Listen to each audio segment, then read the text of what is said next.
Vous écoutez Au cœur des tiers-lieux, les éclaireurs de la transformation écologique, un podcast de l'Agence nationale de la cohésion des territoires. Partons en immersion dans des tiers-lieux implantés en ruralité, manufactures de proximité, fabriques de territoire, tiers-lieux ressources, circuits courts, tiers-lieux nourriciers ou culturels, et voyons comment ces lieux agissent pour la transformation écologique, sociale et solidaire du territoire. Salut, je suis Richard et dans ce nouvel épisode d'Au cœur des tiers-lieux, nous allons à Cercoux, en Charente-Maritime, à 1 heure de Bordeaux et 2 heures de La Rochelle, pour visiter le Moulin Solidaire, tiers-lieu rural à la fois ressourcerie, épicerie, café solidaire et bien d'autres choses encore. Et j'ai rendez-vous avec Maëlys, la coordinatrice de ce lieu foisonnant. Je suis Maëlys Badi, je suis coordinatrice du Moulin Solidaire depuis à peu près 1 an. Le Moulin Solidaire a été créé en 2017. C'était en fait la création d'un lieu qui avait germé dans l'esprit en fait de plusieurs habitants depuis plusieurs années et qui ont décidé finalement de se rassembler en une association pour finalement être un véritable acteur de la transition sur le territoire. Au départ, l'idée principale et le besoin fondamental, c'était de créer du lien social. En fait, ça, c'était le vrai besoin identifié sur le territoire. Et autour de ça, donc, pour pouvoir développer ce lien social, il y a une recyclerie qui a été créée dans un premier temps. Et ensuite, très rapidement derrière, une épicerie coopérative aussi, autour de l'alimentation biologique et locale sur des circuits courts. Et enfin, dernière activité qui a pris naissance aussi, c'est tout ce qui était lié au socio-culturel. Donc créer des activités, des ateliers, des moments en fait où les gens se réunissaient et apprenaient et réfléchissaient et créaient en fait leur lieu de vie finalement sur le territoire. Donc là, on est sur une ancienne friche industrielle, donc c'était une ancienne charcuterie. Donc là, ici, tu as toute la partie habitation. Et ici, la partie qui était opérationnelle de la charcuterie et qu'on occupe. Donc c'est un espace qui fait à peu près 960 mètres carrés habitable. Et puis il y a encore 1 hectare supplémentaire de terrain et d'espace vert. Donc là, on reçoit beaucoup de vaisselle. Et donc on a plusieurs bénévoles qui viennent très très régulièrement justement trier, stocker. Et donc là, c'est 1 euro le kilo sur l'ensemble de la vaisselle. Ah, c'est au kilo. Oui, c'est au kilo. Salut Maëlys. Salut Betty, ça va? Bonjour. Et donc je te présente donc Richard et donc Betty qui est donc bénévole active et également administratrice au Moulin. Donc il y a 6 administrateurs et administratrices qui composent le conseil d'administration de l'association et donc Betty en fait partie et donc c'est une de nos bénévoles très actives, notamment sur la partie jouets. Sur lequel une grande enfant encore. J'adore jouer. Elle adore jouer. Elle passe aussi beaucoup de temps à réparer, trier en fait tous les jeux. Donc, et souvent, avec 3 jeux, j'arrive à en faire un quelquefois. Et parfois, elle est aidée. En fait, on est en partenariat avec la Maison des Battleurs, qui est une association située à Montendre, une ville un peu plus haut. Et donc, il y a des jeunes internationaux. Donc, l'année dernière, on avait... J'avais 3 Russes, j'avais un Ukrainien, je crois, un Turc, un Espagnol, je ne sais plus, c'est vraiment... Donc, cette année, pareil, il y aura pas mal de jeunes étrangers qui viennent, en fait, et ils donnent une demi-journée de leur temps dans une association, donc ils viennent nous rejoindre. Souvent, ils sont soit au jeu, soit après, ils vont animer des ateliers avec les plus jeunes, donc les ateliers intergénérationnels qu'il y aura demain, justement. Et ce qui est bizarre, ou bien, je ne sais pas comment on pourrait dire ça, mais justement ce matin, j'en parlais encore avec quelqu'un, la barrière de la langue. Moi, je ne parle pas du tout anglais, alors encore moins le russe ou l'ukrainien, forcément. Et en fait, c'est super, ça passe, on arrive à se comprendre. Après, elle casse les barrières aussi, elle les accueille tous les matins quand ils viennent avec un chocolat chaud et des gâteaux. Donc, ça doit aider. Ça aide.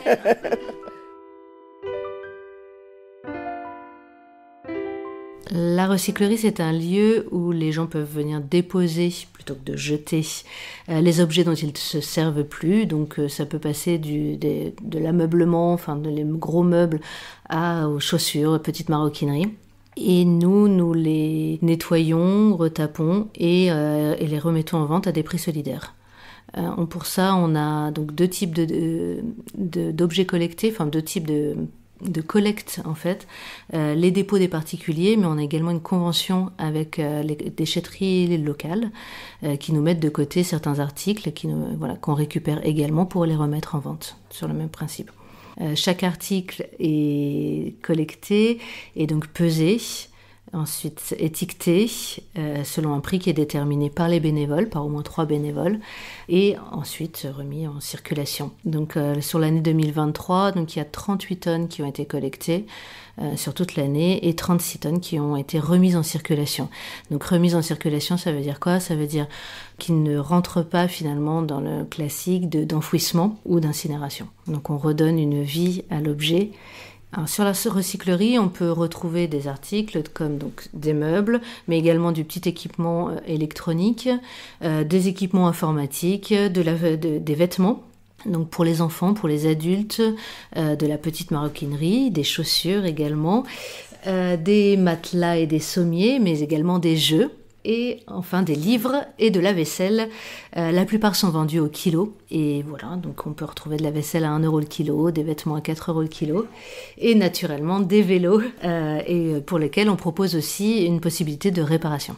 Et notre souhait de développement, justement, c'est de pouvoir réhabiliter des espaces pour créer des vrais espaces de réparation, pour pouvoir justement donner une autre vie, parce qu'aujourd'hui, lorsque c'est cassé, soit on a les pièces détachées sur place, soit malheureusement, en fait, on doit nous aussi se séparer en fait de l'objet. Et donc là, l'idée, c'est de pouvoir davantage réparer pour pouvoir remettre en circulation, mais également d'accompagner en fait tous nos adhérents vers la réparation, parce qu'on a tous chez nous l'aspirateur qui fonctionne plus, un lave-linge pareil. Ça repose sur peu de choses, c'est-à-dire parfois sur le remplacement d'une pièce. Mais quand on n'a pas le savoir-faire, donc voilà. Donc nous, on a envie dans notre développement futur justement de créer des ateliers où on va pouvoir accompagner en fait chacun des usagers vers la réparation, vers le fait de redonner une seconde vie, voire plusieurs vies en fait à ces objets, ne plus avoir changer son comportement face à la consommation.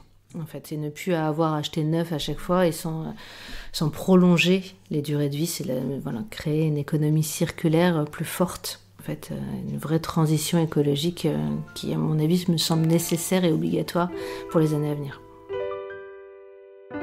Allons à la rencontre des personnes qui viennent dans ce lieu et voyons ce qu'elles y trouvent. Bonjour Xavier. Bonjour. Je m'appelle Philippe et je suis retraité gendarmerie depuis 15 ans maintenant. Et depuis une dizaine d'années, je suis brocanteur. Donc j'ai trouvé ici un lieu où je pouvais m'approvisionner éventuellement. C'est pas tous les jours fait. Mais il y a une ambiance, il y a un collectif qui me plaît beaucoup. Et je viens ici tous les jours ouverts pour boire mon café, discuter, éventuellement chercher l'objet qui peut me convenir, l'objet ou le meuble.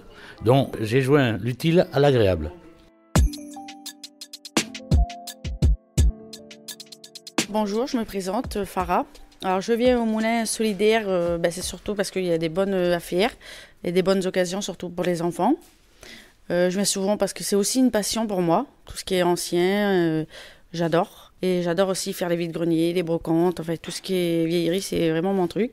Et je viens souvent parce que je sais qu'ici que je trouve beaucoup de choses, comme par exemple des jouets, des puzzles pour les gosses, des cafetières. Je suis un peu accro à tout ce qui est un peu ancien, donc c'est pour ça que je viens souvent. Puis voilà, on trouve des bonnes affaires.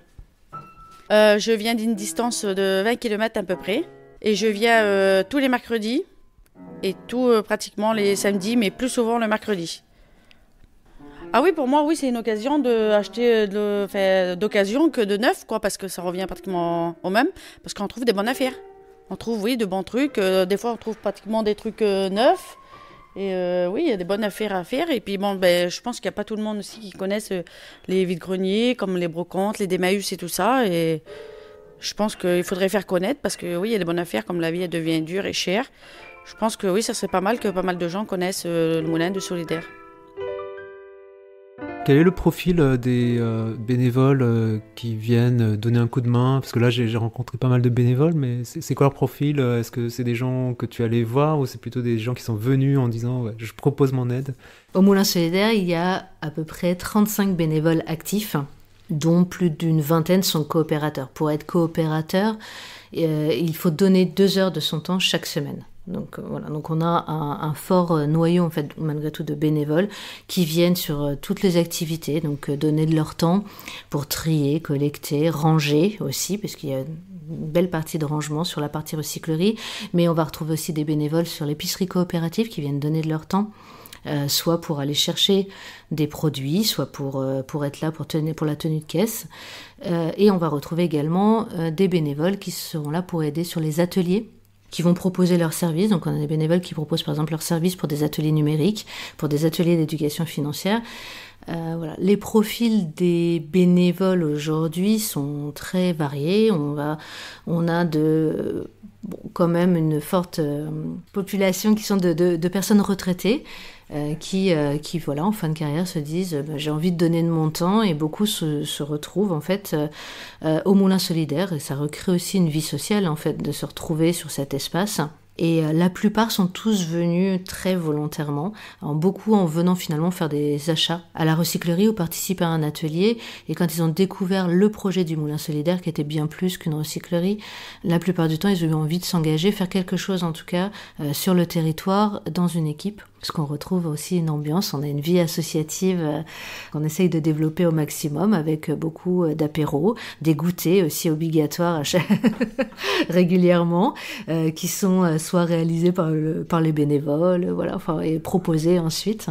Et donc ça a du sens, ça crée du lien social, c'est donner du sens. Donc on n'a pas un profil type finalement quand même de bénévoles, chacun se retrouvent en fait dans ce lieu, en tout cas et se réunissent autour du projet, d'un projet social en fait finalement, qui a du sens. Je m'appelle Dominique Barrault, je suis un habitant de Cercoux et je suis bénévole à la recyclerie notamment, au Moulin Solidaire en général, depuis 2017. Alors moi, au début, je m'occupais particulièrement de la réparation des vélos. Et donc je suis depuis 6 mois à la caisse de la recyclerie. En 2017, quand l'association s'est créée, on a cherché un lieu, parce que la mairie nous prêtait un tout petit local où on vendait 2 ou 3 livres, enfin des petites choses comme ça.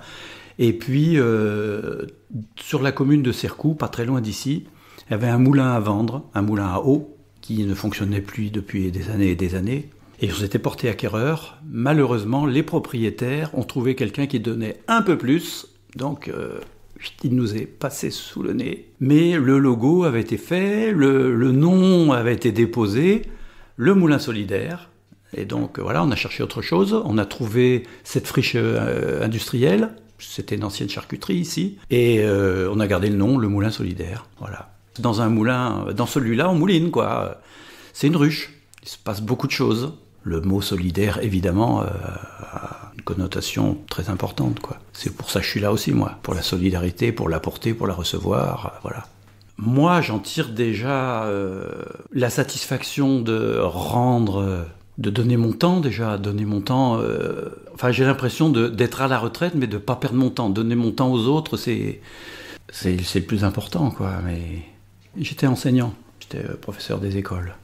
C'est vrai que se retrouver à la retraite, tout d'un coup, après avoir bossé une 40aine d'années, rester assis dans son fauteuil à regarder la télé, c'était pas trop mon truc, quoi. Donc voilà, ça c'est très bien tombé. Le hasard fait qu'on a déménagé à Cercoux, et qu'à Cercoux, il s'est passé tout ce qui s'est passé, le Moulin Solidaire notamment. Et donc après, ça s'enchaîne, quoi. Alors, Dominique et Maëlys me disent qu'il faut que je rencontre une personne à l'origine du projet, Jeanne, la maire de la commune de Cercoux. Ça tombe bien, ce soir il y a le conseil municipal et on va la rencontrer juste avant dans son bureau à la mairie. Je suis Jeanne Blanc, je suis maire de la commune de Cercoux depuis 2014. En 2016, nous nous sommes retrouvés avec une amie, Mireille Fontan, et nous avons eu l'envie de créer un lieu qui ne soit pas à la maison, ni au travail, mais pour se retrouver. Et c'est comme ça qu'est né le projet du Moulin Solidaire. Donc j'ai été, oui, effectivement fondatrice, et je suis toujours bénévole active. parce que personnellement, ça me nourrit cet engagement citoyen. Ça me permet de garder les pieds sur terre. Et ça permet de toujours connecter l'engagement politique et le besoin de créer des projets, et le besoin de mener un mandat politique avec la réalité du terrain, du territoire, des habitants. Donc personnellement, ça me nourrit d'avoir encore un engagement bénévole. Et j'ai toujours eu des engagements bénévoles, mais de l'avoir encore avec le Moulin Solidaire, malgré mes mandats à côté. Alors, le projet du Moulin Solidaire et l'envie de faire ce projet, c'est vraiment la première envie. Et ensuite, effectivement, on s'est dit, finalement, c'est un tiers-lieu. Après, on met dans le tiers-lieu ce qu'on veut comme activité. Mais notre volonté, c'était ça à la base. Même si moi, à l'époque, je ne mettais pas le mot tiers-lieu sur ce lieu. Mais c'était déjà ça. C'était de se retrouver en dehors de la maison et du travail. Donc, c'est la définition d'un tiers-lieu. Au départ, c'est un projet qui est un peu innovant sur le territoire. On a peu l'habitude de voir des tiers-lieux. Surtout en 2016-2017, on en parle peu. Donc au départ, il y a une certaine appréhension de ce type de projet. Donc en fait, il faut y aller en douceur. Il faut amener petit à petit les choses. Il faut exister, petit à petit exister de plus en plus dans le quotidien des habitants. Que les habitants trouvent un intérêt à ce projet, qu'ils le comprennent. Donc on a fait des réunions publiques pour présenter le projet. On a fait aussi des questionnaires au départ pour voir ce qu'ils attendaient eux-mêmes du projet. Et puis petit à petit, on voit que les gens, ils adhèrent, pour une raison ou pour une autre.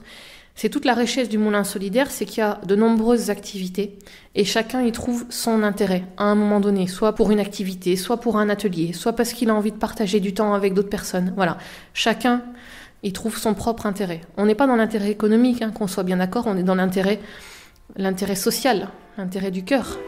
Qu'est-ce qui me rendra heureux demain? Qu'est-ce qui me permettra de m'épanouir? Qu'est-ce qui me fera du bien? Qu'est-ce qui me fera du plaisir? Le Moulin Solidaire a un rayonnement à peu près d'une 60aine de kilomètres. On a des adhérents qui sont à peu près sur ce rayonnement-là.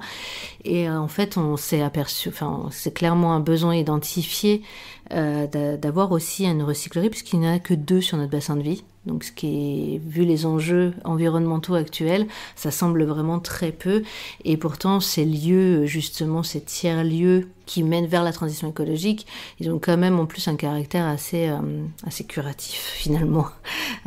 Et donc voilà, nous, on a développé énormément de partenariats, notamment avec le tissu associatif local, forcément, mais également beaucoup avec la commune.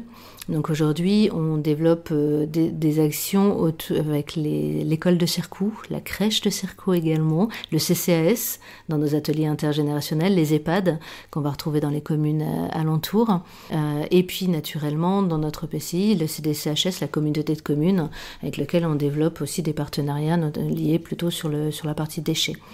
Donc on est aujourd'hui devenu un acteur un peu référent finalement sur les sujets environnementaux, sur les sujets déchets, mais également sur toute la partie socio-culturelle pour la mise en place d'ateliers, d'animation. Voilà, on est les référents. La commune, par exemple, a fait appel à nous là pour mettre en place une animation et un atelier autour des violences intrafamiliales. Donc ça crée en fait une animation locale, puisque notre agrément espace de vie sociale nous permet justement de mettre en place des actions pour les habitants et sur le territoire. On est quand même particulièrement éloigné, on n'a donc pas de gare, et on est très éloigné de La Rochelle, puisqu'on a plus de 2 heures, donc on est vraiment sur un milieu très rural, où les problèmes de mobilité sont fortes. Donc voilà, ce qui permet ce type d'association, ça permet aussi de générer de l'entraide.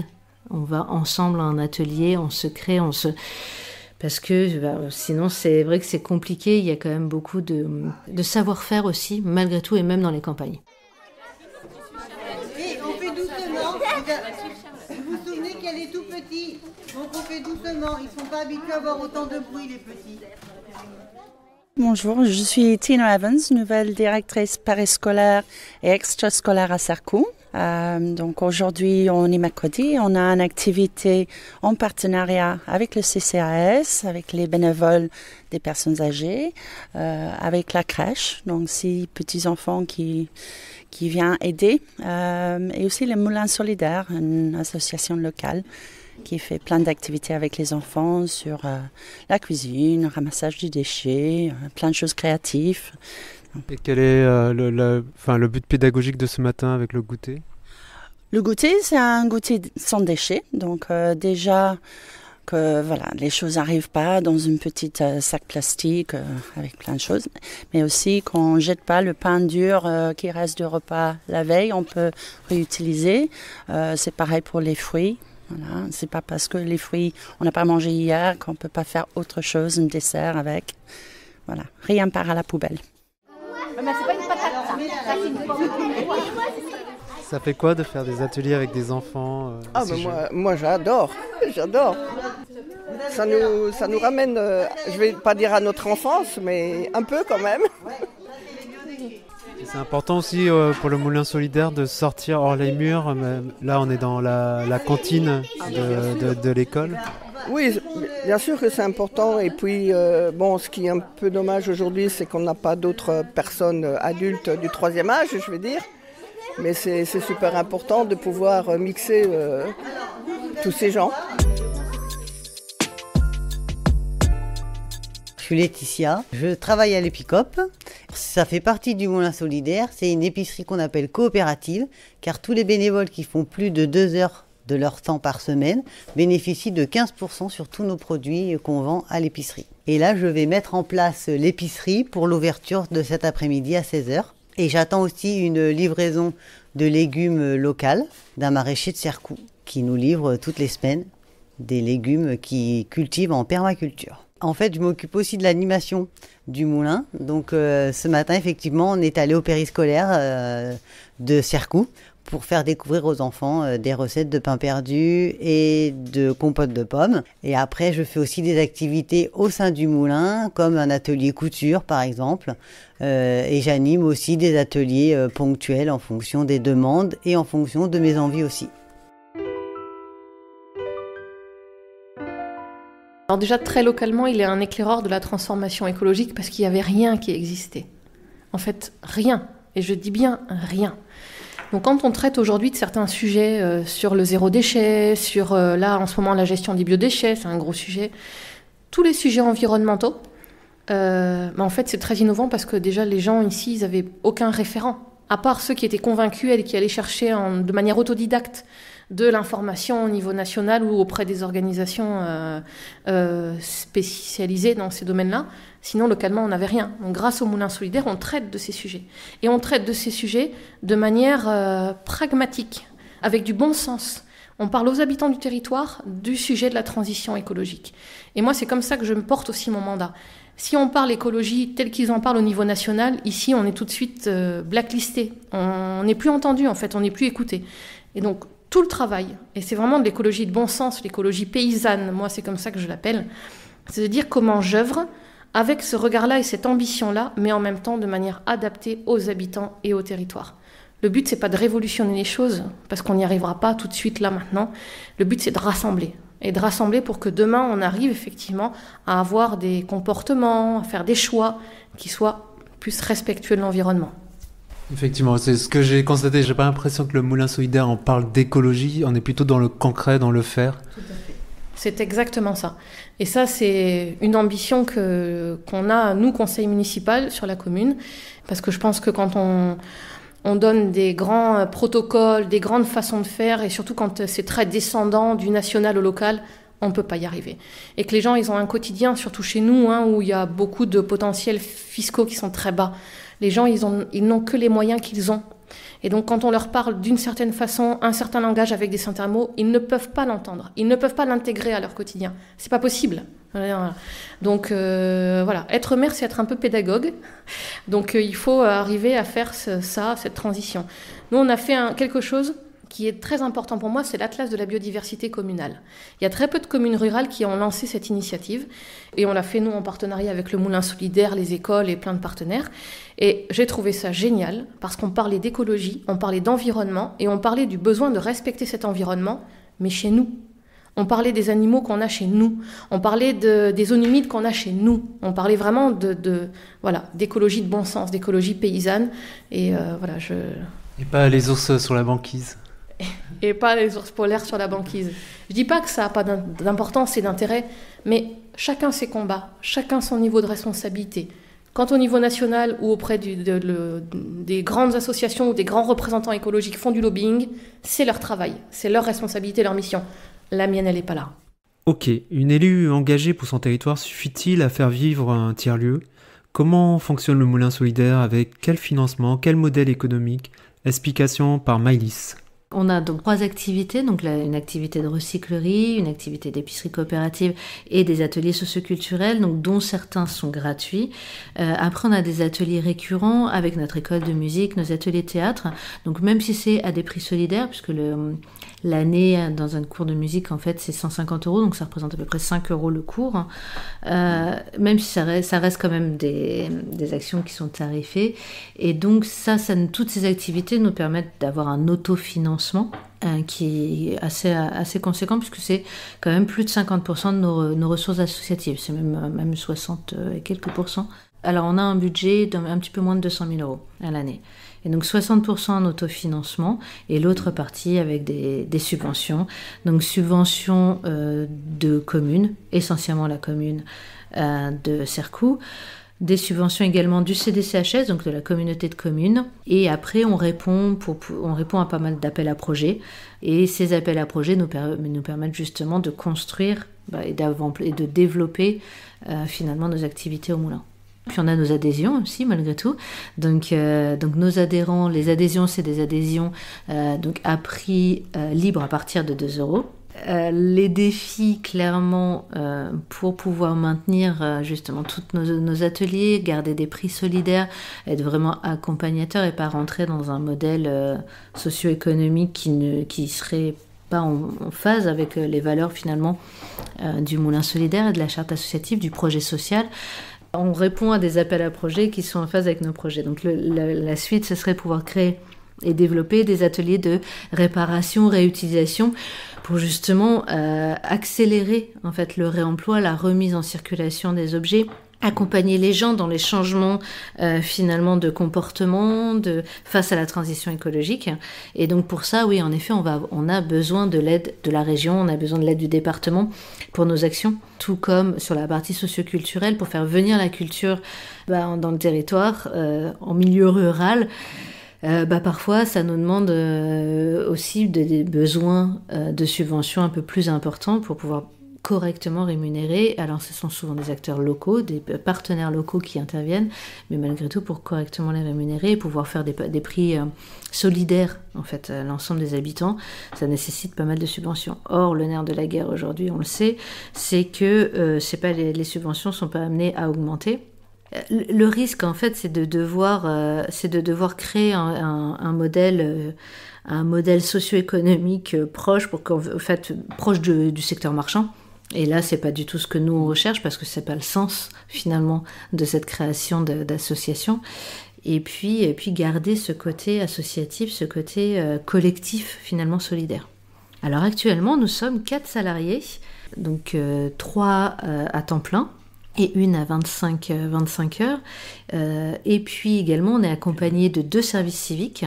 Et régulièrement, on accueille aussi des SNU, donc les services nationaux universels, qui donnent du temps en bénévolat, plus des stagiaires. On a quand même une masse salariale qui commence à être importante pour le secteur. Donc on est créateur d'emplois, très clairement. Le réemploi, de toute façon, crée davantage d'emplois que si on enfouissait ou si on mettait, aussi on incinérait. Ça, c'est une évidence.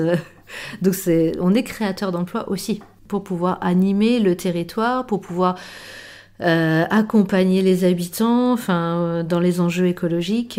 Donc il y a un vrai sens. Il y a un vrai sens à cette association. Il y a un vrai sens, en tout cas, à ce type de projet qui pourrait être développé encore plus sur le territoire. On s'attaque à tous les sujets parce que il y a peu d'acteurs, en fait.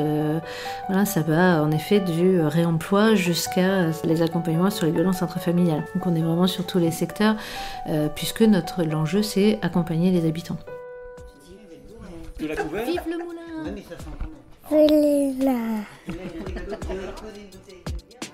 Et c'est déjà la fin de la visite au moulin solidaire que j'espère vous avez apprécié tout autant que moi. Il faudrait des moulins solidaires dans chaque commune de France, n'est-ce pas ? Sur ce, je vous dis à bientôt pour aller voir un autre lieu dans un autre territoire. Au cœur des tiers-lieux, les éclaireurs de la transformation écologique.